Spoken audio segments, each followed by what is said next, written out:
Ajaran bab kesucian di Yayasan Nur Mutiara Mutmainah Makrifatullah di Kabupaten Goa menjadi perhatian Majelis Ulama Indonesia Sulawesi Selatan. MUI Sulsel menegaskan belum mengeluarkan fatwa atas dugaan penyimpangan atau sesat karena masih melakukan pendalaman dan investigasi.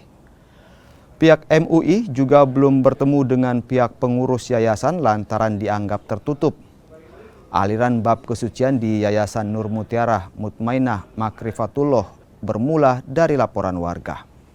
Ini kita sudah jawab bahwa kalau memang mereka mengharamkan makan daging ikan, kemudian dia juga mengatakan salat itu tidak wajib, kemudian mereka juga mengatakan bahwa susu itu adalah haram dan itu prinsip kesucian bagi mereka, itu tidak dikenal di dalam ajaran Islam. Sebab pelarangan